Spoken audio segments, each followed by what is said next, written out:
What's up guys, welcome back to the channel. Today's reaction video is going to be Southern comfort foods you need to try before you die. Well, hopefully I'm not going to die anytime soon. I've got a long way to go. So I may be able to fit all these in my life with hopefully, once COVID's over, my visits to the USA. Now, I'm probably going to be asked, why are you doing another Southern video? I feel like a lot of you guys are Southern and it's what's getting suggested to me. If you guys want to check out a bit more north of America, obviously we did do our only New York, I believe yesterday it was. But yeah, it's what's getting suggested to me and I'm really enjoying these videos anyway. So if you want me to do other places in America, link them in the comments below. I'd really appreciate it. I have loads of suggestions and I will get around to them eventually. I promise you that. Let's get straight into this reaction, guys. And firstly, what I want you to comment before we do is where you're from in America then. So if you got a suggestion, let me know. But where are you guys from? I can get an idea of whether you like the southern, the north, the east or west. We'll get around to them all eventually.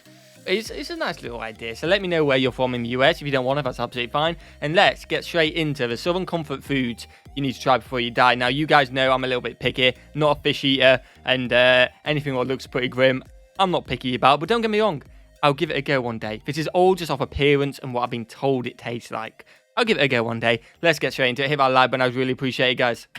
And that subscribe button. If you've ever lived in the American South, you'll know that the food down there has its own unique identity. And it's absolutely delicious, too. Oh, by the way, there's been so many shouts for this southern food as well in terms of it's meant to be gorgeous. I'm expecting high things on this list. If you haven't tried these, well, bless your heart. These are the southern comfort foods you absolutely bless need my to heart. try. One of the most popular dishes to have come out of New Orleans are beignets. These airy treats are made with usually square pieces of yeast dough that are fried in hot oil until they puff up. They're then generously dusted with powdered sugar. I think we've seen them before, and they look gorgeous. Accompanied by a mug of café au lait. Arguably, the best place to enjoy a beignet is in New Orleans, preferably at the Café du Monde in the city's French Quarter. But if getting around is proving a little difficult right now, then you're in luck, because they're not difficult to make at home either. Just make sure to turn them often in the oil and be careful not to overcook them. Biscuits and maybe gravy I'll give them a go. Breakfast dish that you'll find in restaurants and homes across the. I got one comment. Biscuits and gravy. On the sound of it, you say biscuits and gravy to me. I'm in. I'm northern. I love my gravy. I'm in.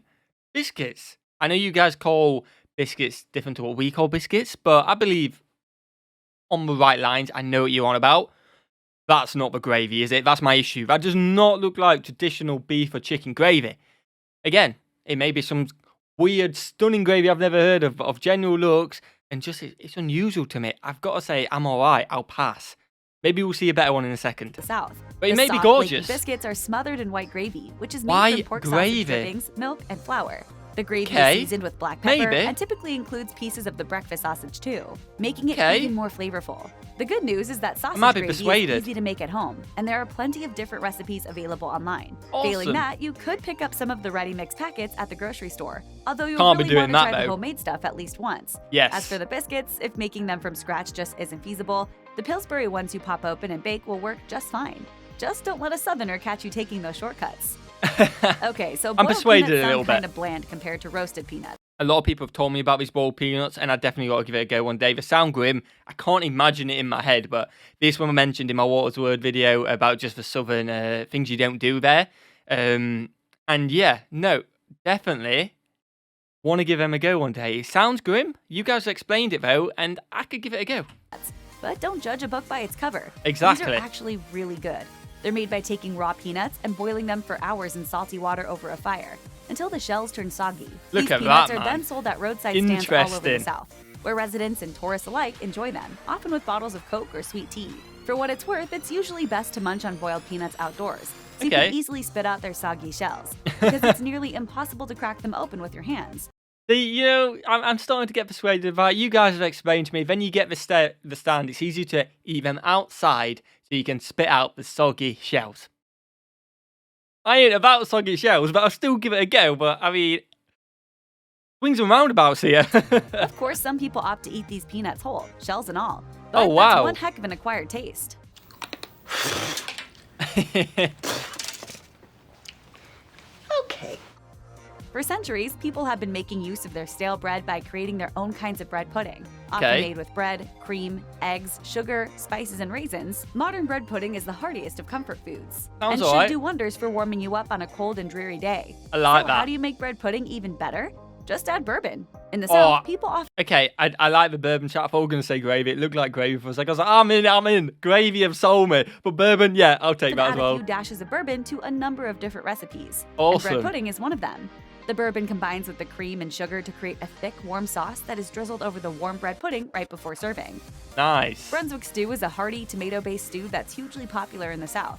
Okay. It typically features lima beans, corn, and other vegetables, along with some sort of meat. The base includes barbecue sauce and a little hot sauce for some heat, too.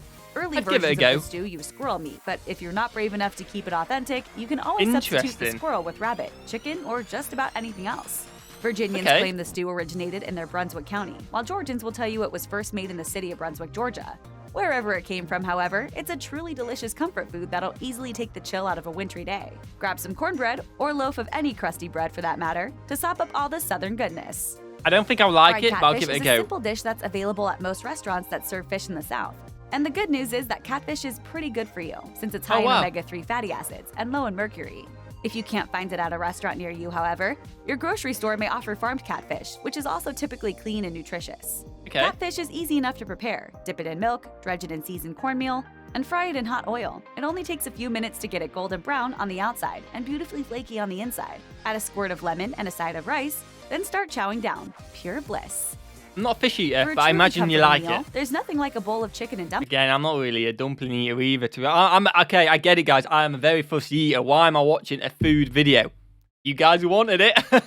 Again, I'd give it a go. I can promise you there's a high chance I probably will not be eating it again after I've tried it, but I'll give it a go. You never know. Dumplings. If you aren't in the South, where you can find them at most sit-down restaurants, you can try making these at home by dropping biscuit dough into cooking soup. And though they aren't difficult to make, dumplings are a kind of art form, and they can take some time to perfect. You don't want your dumplings undercooked and wet inside, but you also don't want them so overcooked that they start falling apart in the broth. Stick them with a toothpick, and if it comes out clean, you're good to go. There's a science behind it. Chicken fried steak, sometimes called country fried steak, is made from a tenderized cube steak, which is battered like fried chicken, pan-fried and topped with white gravy. While you can find chicken fried steak in an array of southern states, it's most closely associated with Texas. And as with most things, it's always bigger in Texas too. Nice. In fact, at Lulu's Cafe in San Antonio, you can find a 21-ounce version of this dish. And it's not a coincidence that Lulu's is also home to the famous 3-pound cinnamon roll too. That's just how they roll down there, as it were.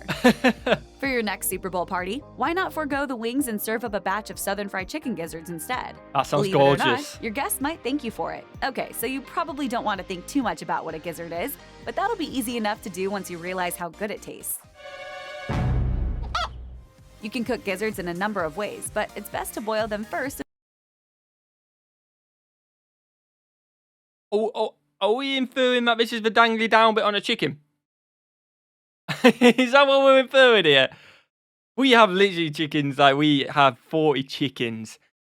And yeah, I love chicken. I don't know why I said I've got 40 chickens, but I don't really know why I said that. Chickens were mentioned, and I said it, but are we talking about that bit? Or are we talking about something even grimmer? Wow. I'd give it a go, but that is mental. I didn't even know you could eat that if that is the thing we're on about. Let me know in the comments. Again, it's late for me, guys. It's about 20 past 11 at night for me. I'm trying to get videos done for next week while I'm off, so it may be something simple that's left my brain, but let me know. And then coat them before deep frying. Throw in a little hot sauce, and soon you won't be able to get enough of these tender little morsels. I want to try them. Chicken pot pie is an iconic Southern comfort food that, when done right, simply can't be beaten. And done right doesn't mean grabbing a pie from your grocer's freezer section. Okay. A flaky golden brown homemade crust is essential for this Southern specialty. Inside, the chicken needs to be moist and plentiful. Yeah, I like that, moist. The vegetables must be neither too firm nor too mushy, and the gravy creamy but not goopy. Is it a challenge to find a good chicken pot pie? Yes, but it really is worth it. And if you don't trust restaurants to get it right, you could always experiment with different recipes at home. It might take some time to perfect, but once you land on just the right method, you'll never want to cook anything else. Wow. Ambrosia didn't actually originate in the South, but you'll still find it at plenty of Southern potlucks. Okay, I like a good salad. This salad typically contains mandarin oranges, mini marshmallows, pineapple chunks, and shredded coconut mixed with some sort of dairy ingredient. Some people use mayonnaise, while others use cream cheese, plain yogurt, or whipped cream. You might also find some potluckers add in bananas, cherries, and nuts too. Because why the heck not, right? Think of it like a banana split without the ice cream. And then maybe throw in some ice cream anyway. If you live north of the Mason-Dixon line, you've probably never experienced chitlins before, and you are most definitely missing out. Chitlins are made from the large intestines of a hog, and they need to be carefully cleaned and prepared before cooking, for obvious reasons. Typically, the intestines are soaked in baking soda and water, rinsed several times, turned inside out, and cleaned by hand before being boiled for several hours. We're now on to eating intestines. I mean, end of the day, if it tastes nice, it tastes nice. And if you're going to kill an animal, I'm not going to get into the debate and stuff about whether it's right or wrong, but if you're going to kill one, you might as well get the most out of it.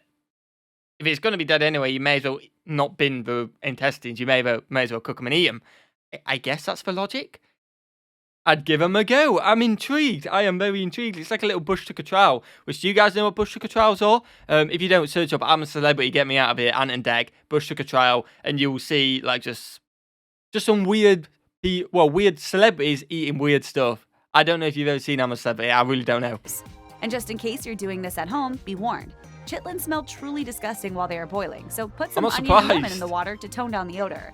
After they are boiled, batter and deep fry them. Then serve them up with a little hot sauce. They look grim. Though Pennsylvania has its own version of chow-chow, it's actually completely different from the southern variety. Okay. In the South, chow-chow is a cabbage-based type of pickled relish that incorporates onions, peppers, tomatoes, and a whole lot of seasoning. This stuff is often used as a topping for hot dogs and hamburgers, but you could also use it to top your cornbread, fish cakes, beans, and even your mashed potatoes. In fact, you can put it on just about anything. It'll taste great no matter what. Collard greens are a leafy green vegetable, not completely unlike turnip or mustard greens, and are most often associated with soul food. How has a vegetable made it on this list? How the hell has a vegetable made it on? I know it said and bacon.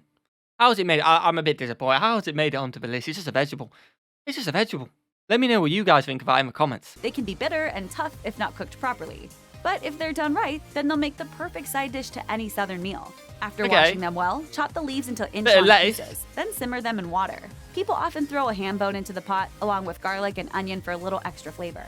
But one of the best additions to collard greens has got to be bacon. You can never go wrong with bacon. Can never go wrong with bacon, indeed. Grease and drippings of pan-fried ham and black coffee. Wow. And yeah, okay, that might sound kind of gross, but this stuff really is amazing. The coffee is first used to deglaze the pan, but is then combined with the grease on a 1-to-1 ratio, resulting in a highly unusual yet genuinely delicious gravy.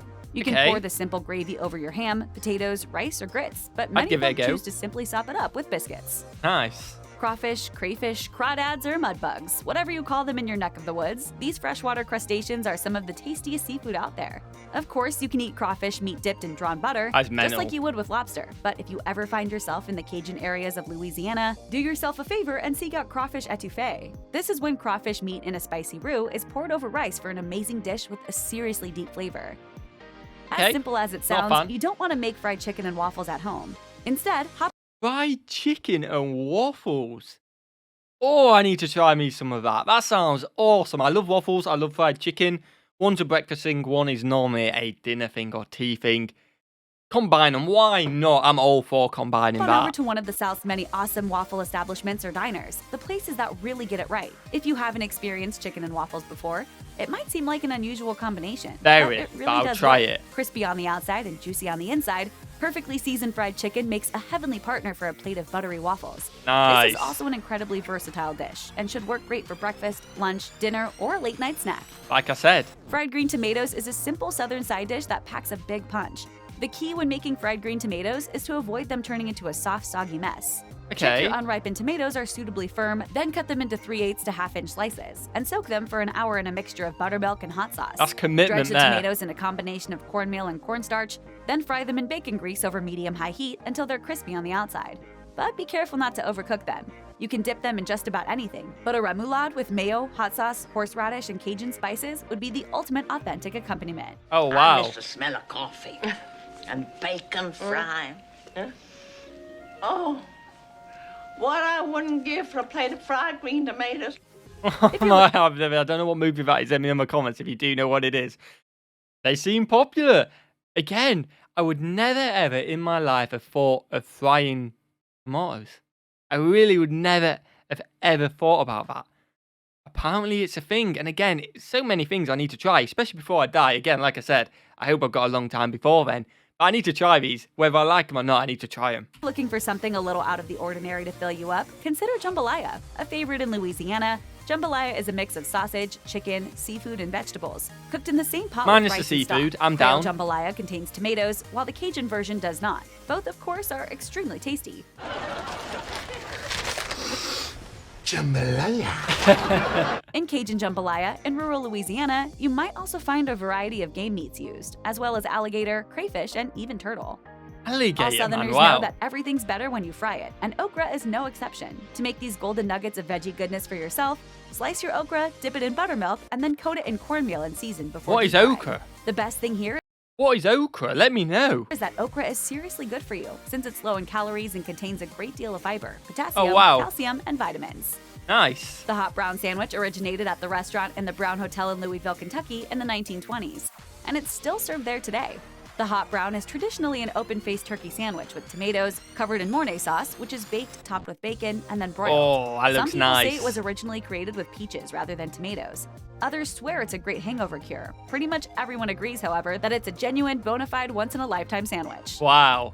If you've ever eaten at Long John Silver's, you've probably had their hush puppies. Okay, we now know what hush puppies are. They're not a number 2, which I potentially thought in my last video. Potentially. I didn't know, guys. Leave me alone. We know what they are, and they sound interesting. But the ones you can get at a southern restaurant or fish fry are a heck of a lot better than the Long John variety. Hush puppies are basically balls of fried cornmeal batter that are often served alongside fried fish or shrimp. Though hush puppies aren't exactly complex, they're kind of like potato chips, in that it's virtually impossible to eat just one. I'm definitely giving one of them a Southern go. pecan pie made with a splash of high-quality bourbon is hard to beat. We've If you seen don't have a pecan pie restaurant in before. your area that makes a killer pecan pie, though, it's not too difficult to make at home. However, you'll want to experiment with the amounts of corn syrup, brown sugar, and bourbon you're using until you find just the right combination. And sure, you might end up having to bake a load of pies to get it right, but who's gonna complain about that? Practice makes perfect. If you aren't from the South, then there's a chance you aren't too familiar with pimento cheese. Basically, pimento cheese is a mixture of cheese mixed with mayo and pimento peppers. I'll give it a can be go. spread on crackers, I like stuffed into cheese. celery, and scooped onto chips. Some people add it to scrambled eggs or grits, while others Wow. use it as a relish for brats, burgers, and hot dogs. In Louisiana, they spice it up by adding hot sauce or cayenne pepper into the mix. But the possibilities for pimento cheese are endless, and once you start incorporating it into your recipes, you're never going to want to stop. Pot liquor is the liquid that's left behind after you boil green vegetables. So what do you do with it other than pour it down the sink? Well, some people save pot liquor and use it in place of stock in their next stew or soup. While That makes sense. I feel like that's a very common thing with potentially like chicken leftovers and stuff like that. You know, once you've got it left in the pan, put it into your gravy. It just adds that extra little bit of flavor. I agree with others that. pour it over rice or potatoes. But the best thing to do with pot liquor is drink it. It might seem a little odd, but Okay. that way you can reap all the nutrients that have Strange. boiled out of the greens. But I'd give it a go. Red beans and rice is a staple dish in Louisiana Creole cuisine. Traditionally, families took the ham hocks, bones, vegetables, and beans that were left over from Sunday dinner and used them to create a scrumptious dish of spicy beans that were served with rice the next day. Oh, wow. Cayenne pepper, Tabasco sauce, and other seasonings can turn up the heat on this hearty meal. While some people like to add in sausage or other meats. Here's a tip though. If you boil bones to make a broth for the base, you'll get exactly the flavor you want without having to add anything else. Gumbo is sometimes confused with jambalaya, but it's Not not a fan. the same thing at Again, we've seen gumbo before. I've admitted I'm not seafood. I'm not a fan, but I'd give it a go, and I imagine a lot of people like it. The key difference is that with jambalaya, the rice is cooked with the rest of the ingredients. With gumbo, however, the rice is cooked separately. Gumbo is a stew created with a strong, robust stock, sausage, shrimp, other shellfish, and the holy trinity of vegetables: bell peppers, celery, and onions. The most important aspect of home cooking a great gumbo is perfecting the roux that's used as its base. Or you could just head down to New Orleans and get someone to make it for you. Your call. Where's my mac and cheese? Everyone knows that real macaroni and cheese doesn't come out of a box, nor does it come with Never a packet had of it, but powdered I'd give it a cheese. go. Real good old-fashioned Southern mac and cheese. But isn't it? Again, I've said never had it. I've never had mac and cheese. Like, I've never gone to a restaurant and ordered mac and cheese. But isn't it just pasta and cheese? Oh, am I being an idiot? If it's pasta and cheese, I love pasta and cheese. But is it something different? Let me know. A completely separate dish altogether. It's often created with the combination of cheeses, and you can use anything Oh, from wow. smoked cheddar and Monterey Jack to Gruyere and Velveeta. Southern recipes usually feature heavy whipping cream, evaporated milk, or both. And the dish is baked in the oven until the sauce is creamy and the top is crispy. Okay, No matter sounds how pretty much you awesome, love to be fair. macaroni and cheese, you've never really tried it until you've had it in the South. You I'll might give it a have seen go. sweet potato casserole at Thanksgiving dinner and passed it by. Nope. But it's time to stop sleeping on this delicious dish. Though some folks love it topped with charred marshmallows, others prefer a topping Wow. made with brown sugar and pecans. Give it a go, and you'll soon realize that this often overlooked Thanksgiving side dish deserves a place on your dinner table all through the year. I'll give it a go. Check out one of our newest videos. That is the end of the video. Go and check this channel out if you enjoyed this video. I really did. This has probably been a very long one as well. I said it was late, so I was meant to be just sitting down enjoying it. And I thought, okay, I'll comment on a few and then I'll just give my quick opinion. But when I sit down for a reaction, I can't help but comment. I really enjoy doing these. I just get carried away. I lose track of time. I don't care if it's nearly midnight right now. I'm enjoying the video. And I really enjoy this. Again, there's a lot of foods in there, which is not my cup of tea. I'm a very picky eater. I've admitted that loads. But I want to give it a go because I'm a picky eater. But if I like something, I like it. You know what I mean? So I definitely will give a lot of these a go. Let me know in the comments if you've enjoyed this. Let me know in the comments where you're from if you haven't already. I'd really appreciate that, guys. Hit that like button, hit that subscribe button, and I'll see you in the next one. Peace.